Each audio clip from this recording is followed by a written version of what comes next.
Jadi ini kita punya baju, ada baju kaos Hindu Channel. Nah, syaratnya adalah, nah ini yang berat nih Romo.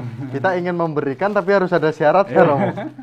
Jadi pemirsa Hindu Channel yang hari ini sudah nonton Hindu Channel, tidak harus hari ini. Ada video-video sebelumnya yang sudah ditonton dan sudah subscribe, tolong di screenshot, kemudian di DM di Instagram Hindu Channel.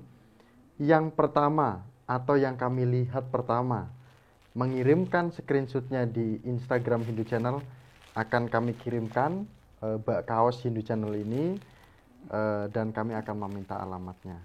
Beli apel di pasar Kramat Jati untuk sesaji waktu hari nyepi. Cedak tanpa senggolan, adoh tanpa wangenan, gumantung tanpa cantelan. Sarwa kalu idam Brahman. Jadi sesungguhnya semua hal yang ada di dunia ini adalah Tuhan. Penghormatan kepada Tuhan, pemujaan kepada Tuhan dalam bentuk apapun itu, ya, itu sesungguhnya akan sia-sia belaka manakala kita tidak peduli kepada sesama kita itu. Kawruh hono sejatine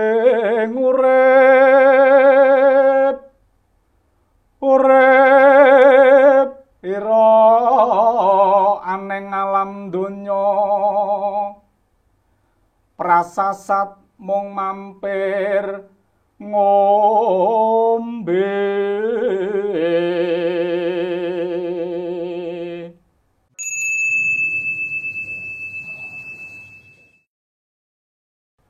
Beli apel di pasar Kramat Jati untuk sesaji waktu hari nyepi. Pemirsa Hindu Channel yang baik hati, mari awali dengan panganjali. Om Swastiastu. Matur nuwun Romo. Ciri khas dari Romo Miswanto yang sempat viral di media sosial. Kalau Dharma Wacana pasti ada tembang atau jula-julinya. Jula-juli. Jula-juli. Kalau Jawa disebutnya apa ya Romo ya? Jula-juli ya, tembang jula-juli itu asli Parian Jawa Timuran. Jadi tembang, parian atau pantun yang ditembangkan. Kalau biasanya pantun kan hanya dibaca datar, ya, biasa. Tapi kalau di Jawa dengan tembang jula-juli, khas ludrukan itu ditembangkan. Sebelumnya terima kasih Romo sudah di Hindu Channel. Sama-sama. Kemarin tahun lalu itu sempat kita komunikasi waktu Hindu Channel keliling ekspedisi lintas daerah Romo. Namun karma baiknya hari ini baru terbayar. Iya. Dan Romo, kita mau minta ilmunya dan ingin meminta waktu Romo berbagi tentang ilmu berjalannya ini Romo. Iya. Buku berjalan. Monggo belajar sama-sama. Romo, jadi Romo Miswanto ini asal aslinya dari Banyuwangi. Berarti sempat juga bertemu atau dekat dengan Bu Mayang. Ya, daerahnya. Mayang. Kalau Bu Mayang itu Bangurjo, Kecamatan Bangurjo. Saya Kecamatan Pesanggaran. Pesanggaran. Tapi nggak jauh nih, Romo? Nggak jauh. Nggak jauh. Nah, Romo izin kita boleh menyinggung atau membahas terkait dengan Tuhan yang nyata dalam diri. Jadi kita ingin melihat pandangan seorang Romo Miswanto terkait dengan Tuhan yang nyata. Menurut pandangan Romo seperti apa? Kalau menurut saya, mungkin saya akan mencoba menjelaskan. Yang pertama mungkin dari pandangan saya sebagai umat Hindu dan pandangan saya sebagai orang Jawa ya. Yang pertama, dalam pandangan Hindu, Tuhan itu bisa diklasifikasikan menjadi dua. Jadi konsep Tuhan itu ada konsep Tuhan yang saguna Brahman, dan ada konsep Tuhan yang nirguna Brahman. Jadi saguna itu dari bahasa Sanskerta artinya Tuhan yang berpribadi, Dia yang berpribadi. Jadi Tuhan itu dianggap seperti diri kita. Jadi Tuhan itu ya bisa lapar, bisa ngantuk, butuh makan, butuh baju dan sebagainya. Makanya dalam konsep Tuhan yang saguna ini, umat Hindu itu memberikan atau menyuguhkan beliau dengan sesajian. Contohnya kalau di Jawa ada istilah sesuguh, kalau di Bali mungkin ada istilah Banten, bebali, ya itu yang diaturkan kepada Tuhan. Bahkan Tuhan pun diberikan pakaian, ya. Jadi di Bali banyak pura atau pelinggih-pelinggih itu yang diberikan wastra ya istilahnya. Nah itu. Jadi itu adalah konsep Tuhan yang berpribadi atau saguna. Yang kedua adalah konsep Tuhan yang nirguna. Nir itu tidak, guna itu pribadi atau sifat. Jadi Tuhan yang tidak memiliki sifat atau tidak berpribadi. Nah, dalam konteks ini beliau itu adalah acintya, paramatman. Jadi tidak bisa dijangkau oleh pikiran manusia, tanka grahita dening angen-angen. Jadi beliau tidak terpikirkan. Bahkan kita untuk menyebutkannya saja mungkin kita nggak bisa itu. Makanya dalam konsep di Bali, ya karena konsepnya tidak terpikirkan itu tadi, maka beliau kemudian dinamakan acintya. A itu tidak, cintia itu terpikirkan. Artinya beliau tidak bisa dipikirkan. Nah, itu dari konsep Hindu ya, dari konsep Hindu. Nah, kalau dari konsep Jawa, Tuhan itu bisa dinyatakan dalam diri kita sebagai suksmo sejati, tapi juga beliau yang menguasai alam semesta yang namanya suksmo kawekas. Nah, antara suksmo sejati yang ada di dalam diri kita dan suksmo kawekas, beliau yang tidak bisa dipikirkan, kalau dalam konsep Hindunya acintya tadi, kalau dalam konsep Jawanya itu artinya beliau itu adalah cedak tanpa senggolan, adoh tanpa wangenan, gumantung tanpa cantelan. Jadi beliau itu sebenarnya dekat, tetapi sangat jauh sekali. Jadi walaupun beliau ada di dalam diri kita, kita tidak pernah mengetahuinya. Kita tidak pernah bisa melihat. Kenapa? Karena itu tadi, jadi tidak bisa dipikirkan, tidak bisa dilihat. Ya, jadi dalam konteks suksmo kawekas dan suksmo sejati itu tadi, nah masyarakat Jawa ketika beliau yang dalam wujud suksmo kawekas itu sudah bisa diwujudkan ke dalam diri kita dan kita menyadarinya, maka itulah yang kemudian dikenal sebagai manunggaling kawula kelawan Gusti. Dari kedua pemahaman terkait dengan pandangan secara konsep agama dan juga konsep Jawa ini, hal yang paling sederhana Romo, kalau dari agama ini, untuk kadang gini Romo, kadang kita merasa bahwa kita meragukan apa yang sudah kita pahami. Contohnya yang menjadi perdebatan, kenapa kok Tuhan kita banyak, kemudian kok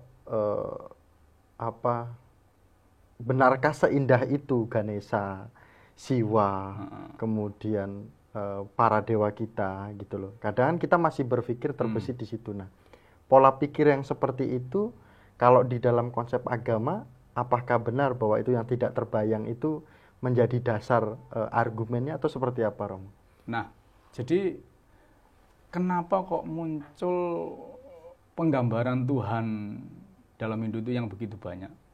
Ada yang seperti manusia, ada yang seperti hewan, ada yang setengah manusia, setengah hewan, ya. Jadi karena dalam konsep Hindu ada di dalam Upanishad itu dikatakan sarwa khalu idam brahman. Jadi sesungguhnya semua hal yang ada di dunia ini adalah Tuhan. Hmm. Bahkan ketika kita melihat anjing pun, ketika kita sudah memahami secara mendalam bahwa anjing itu juga Tuhan. Yeah. Dalam diri anjing di sana itu ada konsep Atman, ada Atman, dan Atman itu juga adalah percikan terkecil dari Brahman. Jadi sesungguhnya untuk memahami Tuhan sebagai semuanya tadi, maka umat Hindu bisa menggambarkan Tuhan itu dalam bentuk apa saja, bahkan dalam wujud hewan sekalipun gitu. Jadi makanya kalau orang-orang mungkin dari Barat itu mengatakan sistem kita itu panteisme ya. Jadi panteisme itu paham yang menggambarkan bahwa Tuhan itu adalah segalanya. Jadi semuanya itu adalah Tuhan. Nah, dasarnya kenapa kok kita kemudian memilih ada gambar Ganesha, ada Saraswati dan sebagainya? Karena sesungguhnya dari yang acintia yang tidak terpikirkan tadi kan susah gitu. Jadi makanya digambarkanlah ya melalui ini juga melalui meditasi dari para maharsi pada zaman dahulu ya. Jadi ketika mereka meditasi kemudian menemukan satu wujud penggambaran Tuhan ya, kemudian dikuatkan oleh dasar-dasar yang ada di dalam kitab suci Weda dan Purana ya. Jadi dalam Sruti, dalam Weda Catur Weda itu belum ada penggambaran Tuhan seperti yang kita lihat di dalam Purana. Kalau dalam Purana sudah ada penggambaran itu seperti Ganesha, wujudnya seperti ini, beliau memegang apa saja, tangannya apa saja, berapa, itu semuanya sudah ada gitu di dalam Purana. Makanya penggambaran Tuhan di dalam Sruti atau Catur Weda ini dengan penggambaran di dalam Purana itu beda. Kalau penggambaran di dalam Purana itu beliau lebih banyak ke Saguna. Jadi Tuhan yang berpribadi tadi. Makanya Tuhan itu diwujudkan dalam bentuk gambar Ganesha, Siwa dengan trisulanya, kemudian Wisnu dengan cakra sudarsananya dan sebagainya. Nah, itu ada dalam penggambaran di Purana. Dan itu adalah hasil meditasi yang mendalam dari para maharsi. Nah, kemudian Romo, ini mungkin sebelum kita masuk ke konsep Jawa, sebenarnya tadi sudah masuk. Ini mumpung membahas, ada nggak sih makna-makna Tuhan atau makna simbol terkait dengan para dewa atau ketuhanan itu yang berada di dalam diri kita, yang mungkin tidak diketahui oleh banyak orang. Mungkin kayak misalkan terkait dengan Trisula, terkait dengan kenapa Ganesha disimbolkan seperti itu, apa yang dibawa, kemudian dari Dewa Wisnu terkait dengan sayap dan sebagainya. Kalau di dalam diri kita ada nggak sih Romo? Seandainya ada, atau apakah ada susastranya? Kalau seandainya tidak ada, secara logikanya seperti apa kita berpandangannya gitu. Nah, kalau terkait dengan penggambaran itu, sesungguhnya setiap atribut yang dibawa oleh penggambaran dewa-dewa itu masing-masing memiliki makna. Jadi contoh saja misalnya Dewi Saraswati kenapa kok selalu memegang lontar misalnya, kan itu kan sumber ilmu pengetahuan. Kemudian kenapa kok ada bunga teratai, itu simbol kesucian dan sebagainya. Jadi semuanya yang ada itu adalah ada maknanya, ada simbolisasi yang juga dihasilkan dari pemikiran para bijak pada zaman dahulu, para maharsi. Artinya tidak sembarangan gitu. Jadi tidak sembarangan menggunakan atribut dan tidak sembarangan memaknai itu sebagai simbol. Jadi tentu ada istilahnya kontemplasi yang mendalam. Jadi ada pemikiran, perenungan yang mendalam sehingga beliau kemudian memunculkan simbol-simbol itu. Selain ini juga sudah ada di dalam Purana tadi. Jadi dalam Purana itu selain ada akhirnya dimaknai dengan konsep-konsep yang sesuai dengan ajaran Weda, sehingga sesungguhnya penggambaran itu tadi tidak secara ansih terlepas dari kitab suci Weda, tidak. Jadi tetap nyambung gitu. Jadi misalnya contoh di dalam Rig Weda itu kan dikatakan ekam satwipra bahuda wadanti. Jadi walaupun beliaunya itu satu ekam sat kebenaran itu satu, tetapi bahwa orang bijak itu Sang Wipra menyebutkan dengan banyak nama.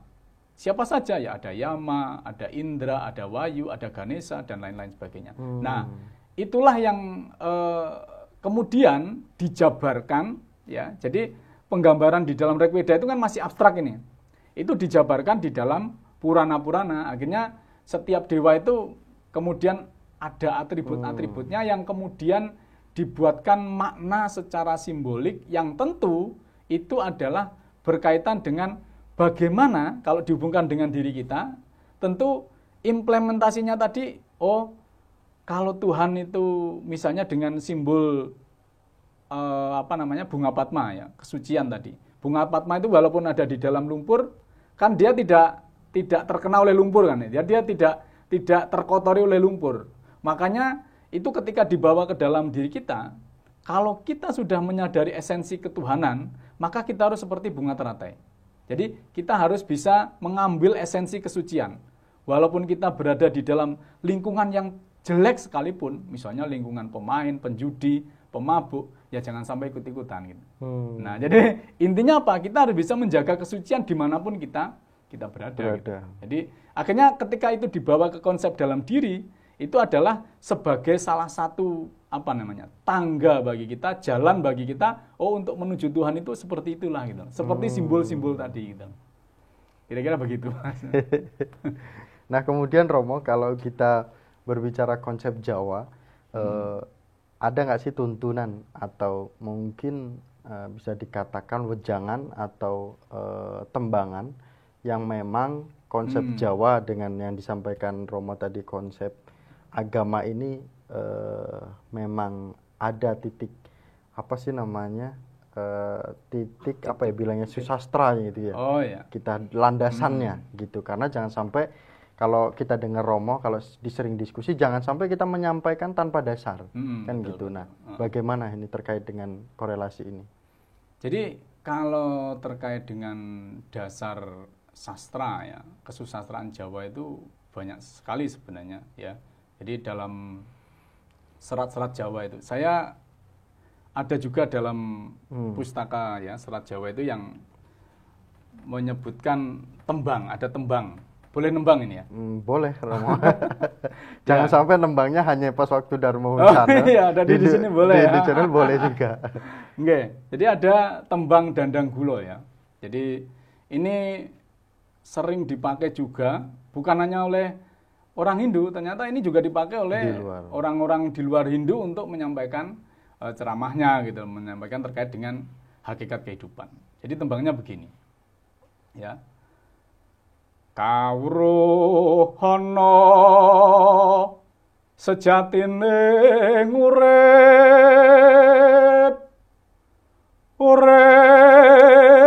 ira aneng alam donya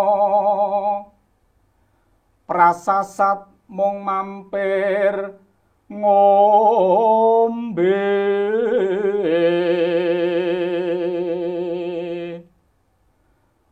upama paksi mabur oncat saking kurungan neki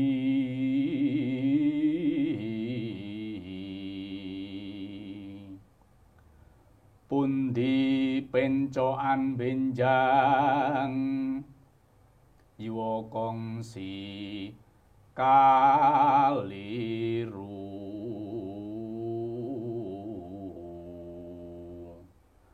upama wong lunga sonjo jan sinanjan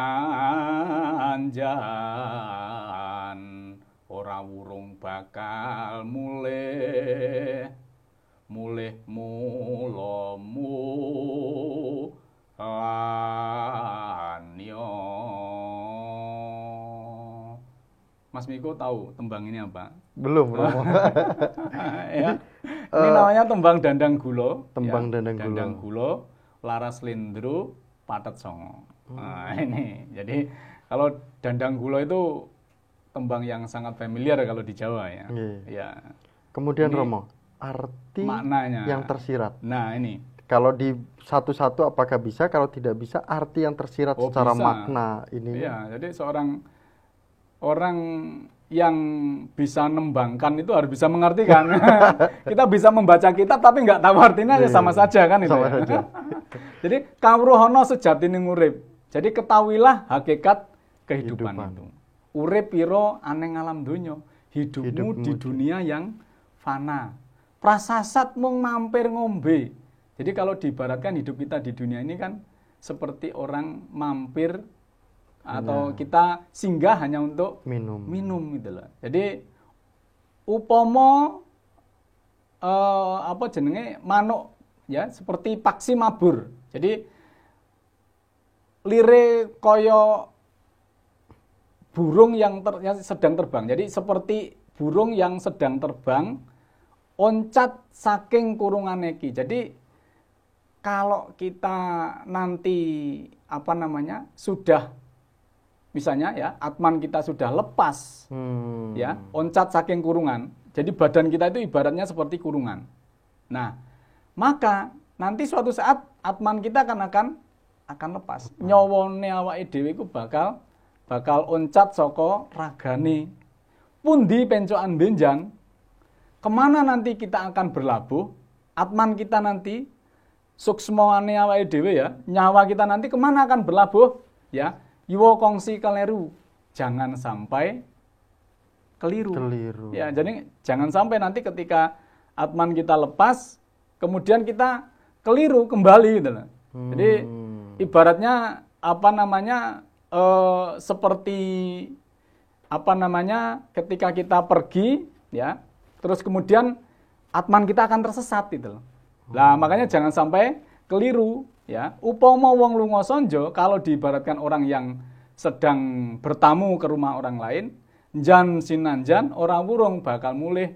Maka ketika kita bersimakrama, bersilaturahmi, maka pasti kita akan pulang. Kemana kita pulang? Mulih mula mulanio. Jadi kita akan pulang ke rumah masing-masing. Sama saya sekarang bertamu di Hindu Channel. Nggak mungkin saya nanti akan terus di sini Mas ya. Mesakne sampean nunggu ngingoni. Nek ngingoni ya sampean ya apa ya? Ya, nanti kalau saya nggak pulang ya, saya dimarahi sama istri saya. Tapi aman kalau cuma air minum. Kalau sastranya menyebutkan hanya air minum aman Romo. Oh iya, mau mampir ngombe ya. Orang mampir njaluk mangan, njaluk sembarang kalir ya kan ya. Ya benar-benar. Iya itu. Kemudian lanjutannya. Iya, jadi mulih mula-mulannya. Maka kita harus kalau atmannya tadi sudah lepas dari badan, maka kita harus kembali kepada asal muasal kita. Lah, atman kita akan kembali kepada Brahman. Badan kita akan kembali kepada ya asal muasalnya, ya, yang asalnya dari pertiwi kembali ke pertiwi, yang asalnya dari apah kembali ke apah, yang asalnya dari teja angin. Kembali. Pokoknya dari Pancamahabhutayo, pertiwi, apah, tejo, kembali baya, masing-masing. Kembali ke sana masing-masing. Makanya di sanalah apa namanya ketika atman itu terlepas dari badan, ya, secara otomatis badan itu butuh disempurnakan. Ya, itu. Jadi butuh disempurnakan. Kalau orang Jawa misalnya ada yang cara penyempurnaannya itu ada yang dipendem, ada yang kemudian dikremasi atau diaben. Nah, itu. Kemudian Romo ini dari kita untuk memahami terkait dengan konsep agama, konsep pemahaman Jawa, dasarnya ini gimana untuk memahami ini Romo? Karena bahasanya apa ya? Hakikat hidup gitu. Karena kan kita sosial pasti akan merasakan. Kemudian ketika kita seperti di alam dunia nanti ya itu alam dunia tadi kita merasakan. Terus ketika kita pasti dampak-dampak sosial akan terbawa Romo ini. Iya. Gitu hakikat hidupnya gimana nih Romo? Gitu. Jadi kalau kita sudah bisa apa namanya? memaknai Tuhan di dalam diri, kalau kita sudah bisa memanunggalkan ya, menyatukan suksmo kawekas dengan suksmo sejati, maka sesungguhnya disitulah letak bahwa ketika yang widi yang tadi disebutkan dengan acintia parama atman tadi, kemudian menyatu dalam diri kita, maka kita seharusnya ya kita tidak akan melihat perbedaan dari semua yang kita lihat alam semesta termasuk sesama manusia. Makanya di dalam konsep Hindu ya, jadi ketika kita ingin melayani Tuhan itu juga bisa diwujudkan dengan melayani sesama manusia. Jadi madhawa sewa, manawa sewa. Sesungguhnya melayani Tuhan itu ya sama dengan seperti melayani manusia, atau manawa sewa, madhawa sewa. Kita ketika melayani manusia itu kita juga harus sama dengan melayani Tuhan. Contoh begini Mas, yang real.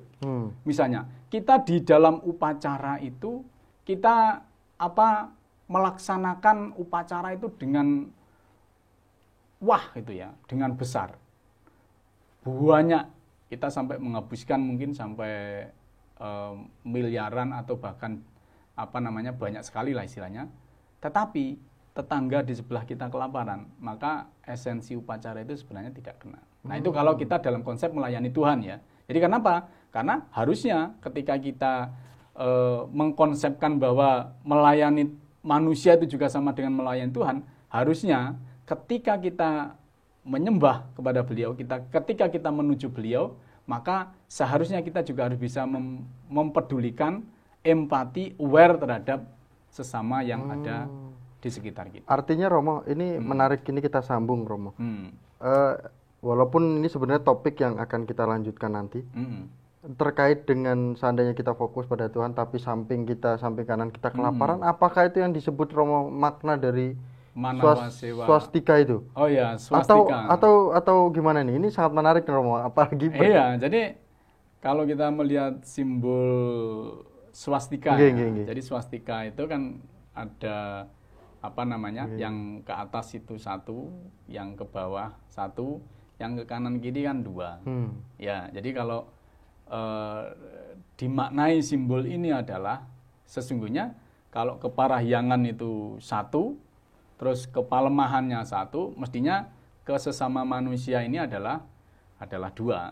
Makanya dalam kisah-kisah Purana, jadi dalam kisah-kisah Idiasa maupun Purana, raja-raja pada zaman dahulu ketika melaksanakan upacara pasti akan diberikan acara untuk memberikan makan kepada rakyatnya. Jadi memberikan makan kepada siapapun yang datang. Jadi entah itu dari golongan para brahmana, para ksatria, waisya maupun sudra, itu semuanya akan diberikan makanan ya. Jadi intinya apa? Bahwa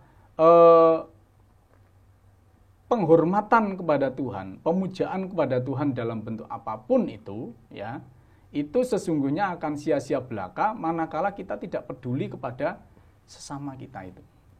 Jadi ini mestinya juga harus dipahamkan kepada seluruh umat Hindu bahwa kita memahami Tuhan itu sesungguhnya mungkin gampang ya kalau kita memahami Tuhan itu hanya dengan sembahyang, kita meditasi, kita sembahyang ke kerajaan kita, ke ruang meditasi kita sendiri ya. Tetapi yang paling susah itu kan melayani manusia, sesama manusia.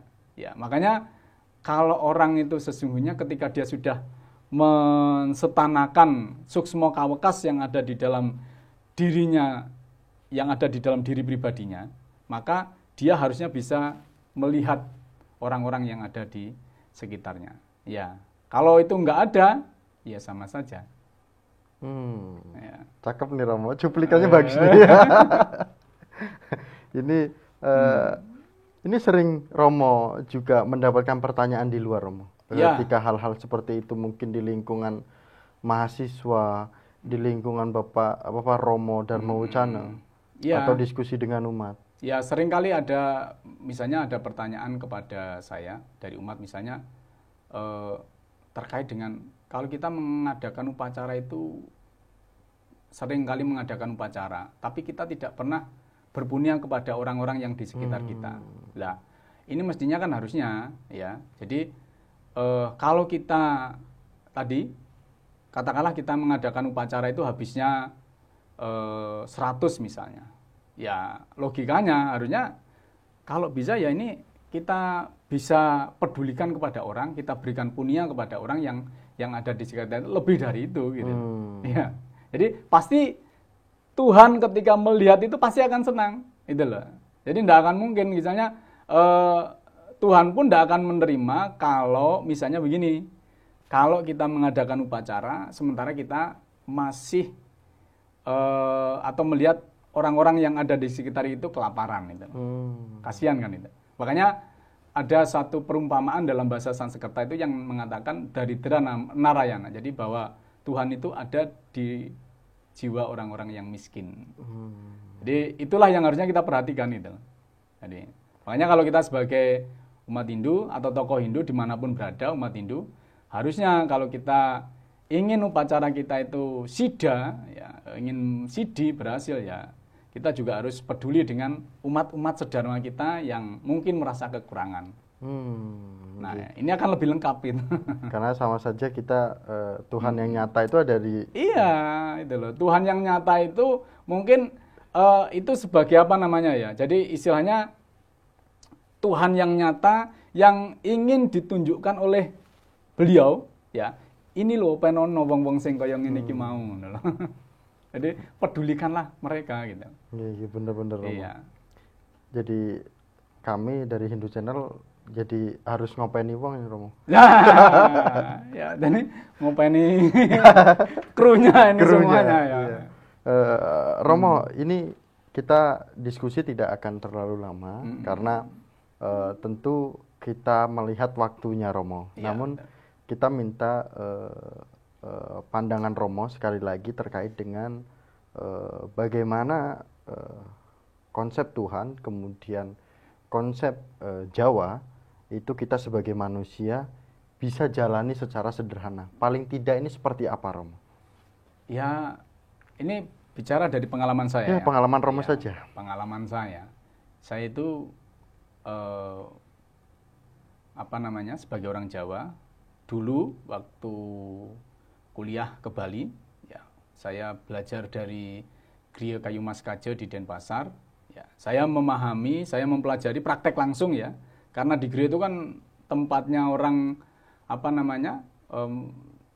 ngeluh kepala seraya, meminta wejangan dan sebagainya. Terus di Bali, kalau di Bali itu pasti Griya itu kan sangat sibuk sekali ya, dan sebagai tempat untuk pelayanan keumatan khususnya upacara upakara itu. Jadi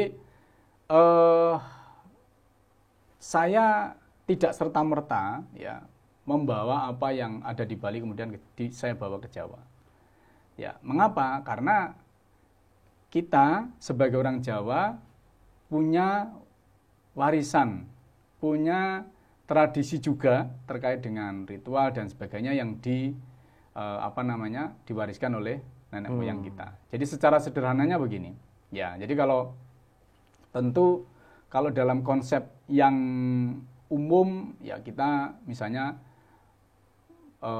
sembahyang Trisandya, yaitu biasa lah, sembahyang Trisandya, sembahyang Kramaning Sembah. Tetapi dalam konteks tertentu, kalau kami sebagai orang Jawa, jadi kita ingin mewujudkan, menyatakan Tuhan itu dengan cara angleluri. Jadi kalau orang Jawa itu cara yang paling gampang untuk mewujudkan Tuhan yang nyata itu adalah dengan angleluri. Jadi bagaimana kita berbakti kepada para leluhur kita, kepada kawitan kita. Karena Tuhan itu juga adalah kawitan, sang-sangkan paraning dumadi, asal muasal dan kembalinya semua makhluk yang ada di dunia tadi. Makanya kita tidak boleh lupa dengan kawitan. Kalau kita sebagai orang Jawa, ya mungkin setiap Jumat Legi itu kita ngaturaken sesuguh, ya itu tidak pernah lupa. Dan konsep Jawa yang sederhana, kita sembahyang mungkin dengan sesaji yang sederhana tapi penuh makna. Misalnya dengan kembang telon, dengan yang apapun yang kita punya, itu yang kita suguhkan ya sebagai sebuah rasa syukur kita kepada Betara Kawitan atau leluhur kita. Nah, Matur suwun Romo. nggih. Terima kasih. Nah, Mohon maaf tidak ada minumnya ini Romo. Sesuai dengan sastra yang tadi nih Romo. ya, mampir ngombe ya. Ngombe. Jadi nanti ngombenya di ruangan khusus. Nah, pemirsa Hindu Channel, ini sangat menarik sekali yang disampaikan oleh Romo Miswanto terkait dengan Tuhan yang nyata di dalam diri. Tadi apalagi disebutkan sastranya, kemudian berkaitan dengan swastika, itu sangat tersentuh sekali. Nah, dari sini pemirsa Hindu Channel bisa memberikan pemahaman atau pengetahuannya di kolom komentar Hindu Channel, dan juga Hindu Channel akan memberikan hadiah bagi pemirsa Hindu Channel. Ini Romo izin saya menyampaikan ke pemirsa Hindu Channel atau pecinta Romo Miswanto. Jadi ini kita punya baju, ada baju kaos Hindu Channel. Nah, syaratnya adalah, nah ini yang berat nih Romo. Kita ingin memberikan tapi harus ada syaratnya Romo.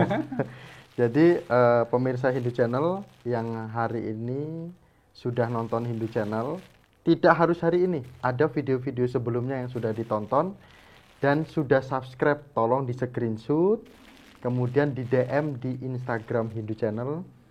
Yang pertama atau yang kami lihat pertama mengirimkan screenshotnya di Instagram Hindu Channel, akan kami kirimkan kaos Hindu Channel ini, dan kami akan meminta alamatnya.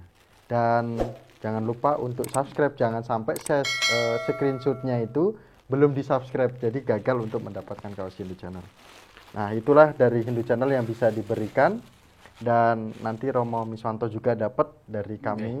Terima kasih Mas. Mau yang berkerah atau jangan berkerah, nanti buat acara formal terus Romo. Jadi ini kaos Hindu Channel nanti kalau ada kegiatan ngayah itu sering dipakai oleh umat-umat Hindu. Nah, jadi kami rasa bangga kami sebagai anak muda. Dan terima kasih, Jula-Julinya tidak akan menjadi penutup karena nanti ada topik-topik selanjutnya yang diperlukan Jula-Julinya Romo. Kami tutup dengan Paramasanti bersama dengan Romo Miswanto, tokoh Hindu dari Jawa dan juga penyebar pengetahuan berjalannya ini luar biasa. Kami tutup dengan Paramasanti.